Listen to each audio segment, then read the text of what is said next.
vamos a hablar un poco sobre la institucionalidad en cultura en el país, sobre algunas debilidades y algunas fortalezas. Estamos ante un momento histórico en el cual nuestra área pasó a ser ministerio, que fue una lucha de mucha gente durante muchos años, de que tuviéramos la posibilidad de subir institucionalmente de Secretaría de Estado a Ministerio. El ministerio nos obliga también a ciertas reflexiones sobre lo que debería ser la institucionalidad pública en el país y algunas debilidades y fortalezas en la conformación histórica de esta institución. Entonces vamos a hacer un poco un análisis y una reflexión de esto, donde claramente también vamos a hablar sobre el tema de patrimonio cultural. La planificación, digamos, la planificación moderna, o como hoy se entiende la planificación, a diferencia de cómo la planificación se entendía en la década del 60 o en la década del 70, la planificación necesariamente necesita la participación ciudadana. No hay planificación sin participación de los gobiernos locales y la ciudadanía en todo su proceso, desde la elaboración del diagnóstico hasta los procesos de evaluación. Los sistemas de planificación moderna, herederos de Carlos Matus, ex ministro de Economía chileno de la época de Allende, necesitan invariablemente la participación de lo local. Estos son conceptos que no están incluidos dentro de las instituciones que trabajan en cultura, por lo menos acá en Argentina. Y como otro punto importante también la necesidad de fortalecer los sistemas de información cultural. Nosotros en Argentina estamos muy debilitados en cuanto a los organismos que tendrían como tarea el recoger los datos y armar con los datos, armar y analizar los datos. Tenemos un programa que está en el Ministerio de Cultura que se llama el CINCA, y prácticamente el único que existe, junto con algunos pequeños programas en algunas provincias, que se dedican a hacer análisis y diagnósticos, de recabar información, de saber cuántos teatros hay, cuántos edificios han sido declarados monumento histórico, cuáles son la cantidad de tickets que se venden en el cine, cuántos actores existen, cuál es el problema de la música o de la industria discográfica. No tenemos experiencia y no tenemos la necesaria experiencia en estas instituciones que tendrían como misión el buscar datos y generar análisis y diagnósticos a partir de esos datos, como una fuente necesaria para la instalación de las políticas de planificación. Nosotros, el 10 de diciembre de 1945, las Naciones Unidas, con la Declaración de los Derechos del Hombre, incorpora los derechos de segunda generación. Ustedes saben que los derechos de primera generación son los derechos civiles, son los derechos políticos, son los derechos heredados de la Revolución Francesa, los derechos de no intervención del Estado. Es el Estado que tiene que garantizar la libertad del individuo. Son derechos que se llaman de aplicación inmediata, porque lo que tiene que hacer el Estado es no intervenir. Son los derechos liberales, los derechos del Estado liberal. A estos derechos que nacen de la Revolución Francesa y la tradición europea, se suman los derechos de segunda generación, los llamados los derechos sociales, que son los derechos en los cuales el Estado tiene que intervenir necesariamente. Son los derechos a la educación, los derechos a la cultura, los derechos a la vivienda, los derechos a un trabajo digno. Son los derechos que surgen a partir, que surgen a partir de la década del 30, cuando se termina el modelo liberal y se pasa lentamente a un modelo keynesiano con fuerte intervención del Estado en la política pública. La Constitución del año 1949, que es la Constitución que presenta el peronismo, incluye a la manera del peronismo, de una manera por ahí exagerada, todos los derechos sociales, los derechos de la sanidad, los derechos de la vivienda, los derechos de la salud, los derechos de la cultura. Pero lo que es claramente que aparecen desde el año 45 los derechos a la cultura, derechos individuales a la cultura, derecho a gozar de la cultura. Así como existe el derecho a la educación, existe el derecho a la cultura. Como derecho individual, el derecho personal a participar de la vida cultural. Esto tiene un claro concepto, que es la democratización de la cultura. El permitir el acceso de todos y todas a los bienes y servicios culturales. Esto es una premisa de la Comisión Nacional de Cultura y es una premisa del peronismo. Hay dos ejemplos claramente que les quiero mostrar para ver cómo funcionaba esto, qué significa esto de la democratización de la cultura. Uno es el anfiteatro Eva Perón, que está ubicado en el Parque Centenario. Este es un anfiteatro que lo diseña Jorge Sabaté, que fue un gran arquitecto moderno, tercer intendente que tuvo el peronismo, del año 53 al año 54. Este anfiteatro está ubicado en el Parque Centenario, que era casi la periferia de la ciudad, de la ciudad de Buenos Aires. Hace 50 años era prácticamente extramuros. Se crea un anfiteatro con un nivel de modernidad absoluta y novedosa para más de 10.000 personas sentadas que actuaba como contrapunto de lo que era el Teatro Colón, porque era un teatro inclusivo que permitía que todos pudieran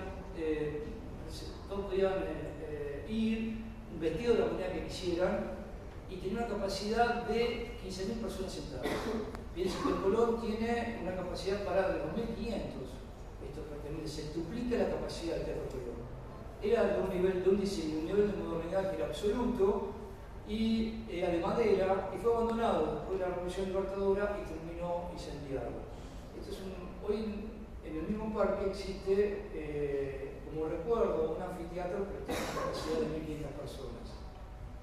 Otro ejemplo que quiero hablar de cómo el peronismo entendía las políticas públicas es el Teatro General San Martín, que posiblemente esto muchos de nosotros lo conozcamos, está en la Avenida Corrientes. El Teatro General San Martín, ¿lo ubican? ¿Alguien lo conoce? ¿Alguien por Buenos Aires conoce este teatro? Está en la Avenida Corrientes, es un teatro que fue declarado monumento histórico hace un par de años y que fue pensado en el año 54 por Jorge Sabaté y diseñado por Mario Roberto Álvarez. En realidad, este teatro es un teatro que corta con el teatro de estratificación social. El Colón, yo he trabajado muchos años, es un claro ejemplo de lo que es el teatro del siglo XIX, un teatro que presenta una clara estratificación social. Vos al teatro, según tu clase social, entrás por un acceso determinado y tenés una ubicación dentro de la sala distinta. Digamos, si vos sos de una clase alta, entrás por Libertad y accedes a los 3 primeros palcos, y si sos de clase media, entrás por los laterales y accedes a los últimos niveles de palcos. Si sos de clase media baja, no entras directamente. Este esquema de estratificación social, 100 años después, el Colón todavía lo conserva, digamos, porque en su puesta en valor no logró resolver este tema, así que voy entrando en la tinte según su clase social y su pertenencia económica. El teatro General San Martín barre con todo esto. Fue un teatro, si se hubiera inaugurado en el 54, se inaugura en el 60 por problemas políticos y económicos, pero si se hubiera inaugurado en el 54 hubiera sido un teatro de vanguardia, porque permite que toda la gente entra por la Avenida Corrientes, entra al hall de acceso y pueda acceder a la sala de arriba o a la sala de abajo en iguales condiciones. El modelo del Teatro General San Martín, 50 años después, se replica en el teatro de enfrente, el Teatro de la Cooperación. Y quería explicar cómo desde la arquitectura se expresa lo que significa la democratización a los bienes culturales, como contrapuntos. Lo que es el Teatro Colón como un teatro de estratificación y lo que es el Teatro Eva Perón o el Teatro General San Martín como teatros que garantizan la accesibilidad del documento. En 1958, pocos años después del golpe de Estado que propicia la caída de Juan Perón, son derogados los artículos 69 y 70 de la ley número 1173. La Comisión Nacional de Cultura es reemplazada en el medio de una fuerte acusación de dirigismo y corrupción por una institución, un banco cultural, que representó la visión antiperonista, liberal, internacional y modernista que tendrá la Revolución Libertadora sobre la cultura y las políticas públicas. Digamos, con la Revolución Libertadora se inaugura otro modelo de política pública que está más asociado a lo escenario. Es el Fondo Nacional de las Artes, que trabaja con un presupuesto propio, tiene un equipo de notables y se presenta como contrapunto de lo que era una política supuestamente dirigista del peronismo. El Fondo Nacional de las Artes tiene su época de gloria desde el año 56 hasta el 63, cuando es reemplazado de nuevo por una subsecretaría de Cultura. Otros dos organismos que se crean en ese momento son el INCA, el primer INCA, que también responde a un modelo parecido, que también guardaba muchas críticas hacia lo que era la política pública del peronismo en relación al cine. Otra institución que se crea en ese momento, en el año 56, es el Museo de Arte Moderno. El Museo de Arte Moderno, que en realidad se llama el Museo Fantasma, era también una crítica a una política antiliberal que tenía en ese momento el Perú. Digamos, todos estos modelos, de alguna manera, lo que era la Comisión Nacional de Cultura fue derogada, pero no es la Comisión de Monumentos y Sitios, como tampoco va a ser derogado el Fondo Nacional. Todos estos modelos van sumándose después como capas arqueológicas, van sumándose en una institución que termina siendo compleja en su organización. Existen como estos dos modelos que van pendulando, que son el modelo de intervención del Estado y el modelo de no intervención del Estado. El modelo de intervención del Estado se garantiza por organismos del Estado, herederos del Ministerio, de la Secretaría de la Secretaría, y los modelos de no intervención son modelos más vinculados a modelos nacionales de transferencias de recursos a la sociedad civil, con a veces poco control del Estado. La ley de mecenazgo es una ley que es siempre sostenida por las asociaciones civiles y las personas físicas que trabajan en cultura, los artistas, porque generan posibilidad de financiación, pero son modelos que a veces son discutidos por algunos gobiernos provinciales y gobiernos nacionales. En este momento, el que tiene una ley en funcionamiento, la ley de mecenazgo, es la ley de la Ciudad de Buenos Aires. Yo fui uno de los que armé en la legislatura de la ciudad este régimen, este procedimiento, que tengo que decir que a pesar de que conceptualmente tiene poca participación del Estado, permite generar financiación y beneficios a todo el sector cultural. De hecho, en la Ciudad de Buenos Aires hay una cantidad de plata importante que se destina a sostener proyectos culturales a través de la ley de mecenazgo. Los que trabajamos en gestión cultural entendemos, y es en realidad un debate que se genera en la década del 70, que las políticas culturales es parte de las políticas de desarrollo de un país. Si vos no tenés una política integral de un sector, ¿cómo hacer para medir impactos? ¿Cómo hacer para generar políticas que tengan algún nivel de impacto determinado? ¿Cómo pasar del programa a la política de planificación? Ojo, yo a veces hago esta crítica. Me parece maravilloso, por ejemplo, los programas que tienen que ver con la inclusión y con las orquestas escuelas en los barrios humildes. Pero si no están en un mando de planificación, terminan siendo solamente fotos para los intendentes. Nosotros no sabemos qué pasa con ese chico después que nos fuimos al barrio. Digamos, no sabemos si ese chico logró insertarse, si logramos que ese chico entrara en el colegio primario, si los padres tienen trabajo. Nosotros no logramos muchas veces en el área de cultura pasar de lo que es un programa a lo que es una planificación estratégica y lo que es realmente una política pública. Nos quedamos solamente en el programa, que es casi el hecho efectivo. Es un área histórica, pero es compleja. Es histórica, pero compleja. ¿Por qué es compleja? Porque los distintos modelos institucionales se fueron sumando y nunca nadie tomó el trabajo, creo, sinceramente, que ahora tampoco lo estamos haciendo, de repensar cuál tiene que ser la institucionalidad en relación a la cultura, al patrimonio cultural y al desarrollo. Hay que pensar la íntegra. No hay que seguir sumando instituciones científicas. De cualquier manera, los primeros pasos me parece que no van en este sentido, lo que yo estoy viendo del Ministerio de Cultura. Pero bueno, puede ser que explico. Tiene una organización compleja donde se acumulan distintos elementos de diversos modelos. Seguimos teniendo esa Comisión Nacional Anacrónica, liberal, eclesiástica, aristocrática y mitrista. Tenemos el Fondo Nacional de las Artes, desafectado, pero con un organismo de transferencia aristocrático al sector civil, porque el Fondo Nacional no existe, según el de Buenos Aires, nadie lo conoce, el Fondo Nacional de las Artes, saben que existe el Fondo Nacional de las Artes, sí, tiene características muy porteñas. Tenemos los institutos autárquicos, cada 3 o 4 años se crea un instituto nuevo, se creó el del cine hace muchos años, después se creó el del teatro, ahora el año pasado se creó el Instituto Nacional de Música. Esto responde más a la demanda de los sectores que pueden organizarse.